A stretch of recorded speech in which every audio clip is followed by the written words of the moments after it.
and believe in the Lord Jesus Christ. Lumapit ka, change your mind.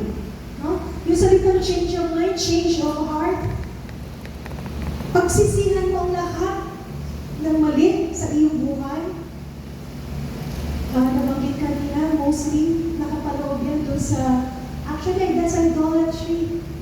Why people injure themselves. Why? No?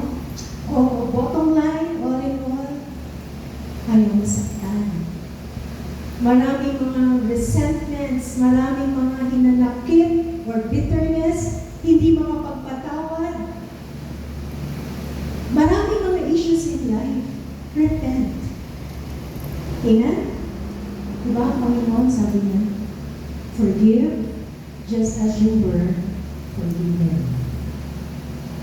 So, first and foremost, how are we to put on the kenosis of Christ? We need to surrender everything to Jesus. By repenting from our sins, by believing in the Lord completely. Lord, makasalanan ako. Sinusuko ko ang aking buong buhay sa iyo. Lahat ng mga sakit, lahat ng mga masamang karanasan, lahat ng bitterness sa puso ko, lahat ng galit, lahat ng pagtatanim ng masamang kalooban, sinusuko ko sa iyo, Panginoon. Take control of my life. Have your way in me, Jesus. Amen? Believe in the name of the Lord Jesus Christ, which means commit your life completely to the Lord. Suko mo ang buhay mo kay Jesus. Amen? And release those pains to the Lord, those evil thoughts, or yung mga, again, yung mga anger, bitterness, depressions, submit them all to Jesus. And you will see and experience that exceeding wave of peace upon peace, upon peace, upon peace, and joy from the Lord. Palapakayan natin ang Panginoon Jesus. Why? Because when you believe and when you repent from your sins, the Holy Spirit will be sent into your heart. Amen? Alam niyo, magkakaroon tayo ng healing, spiritual healing.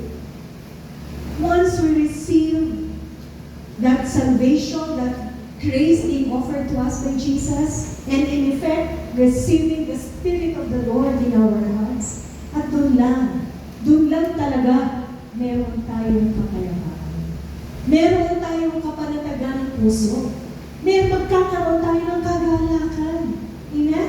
Pagamat meron tayong mga hindi magagandang mga na-encounter sa ating buhay, but surely, the Lord, He will be our great peace.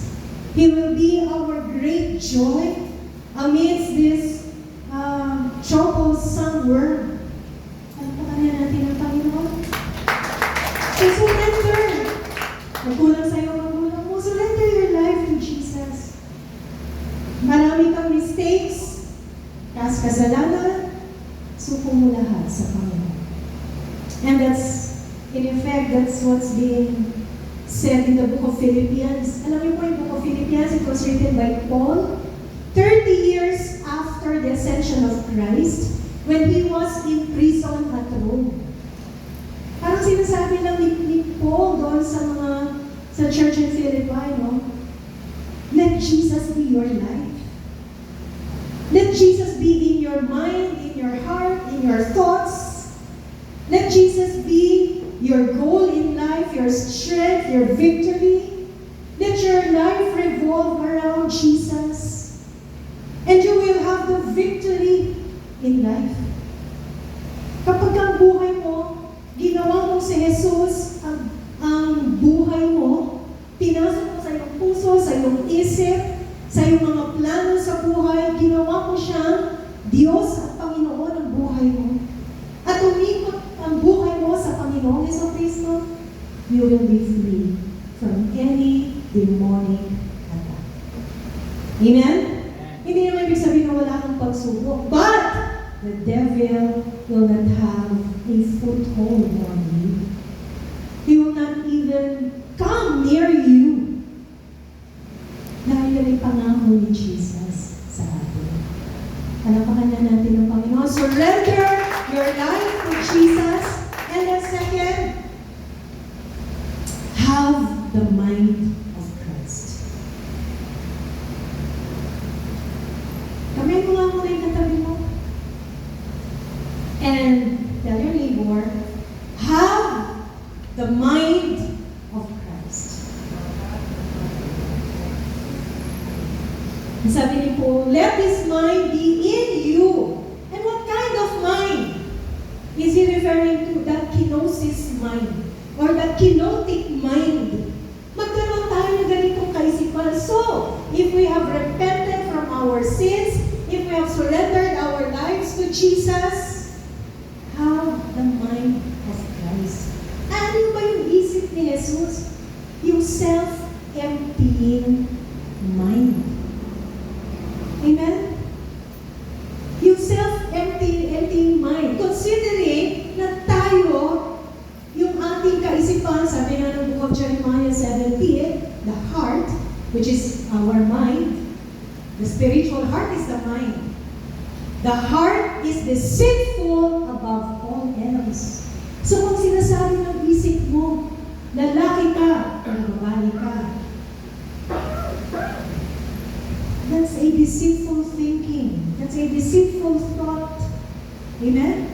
The heart is more deceitful than anything else and desperately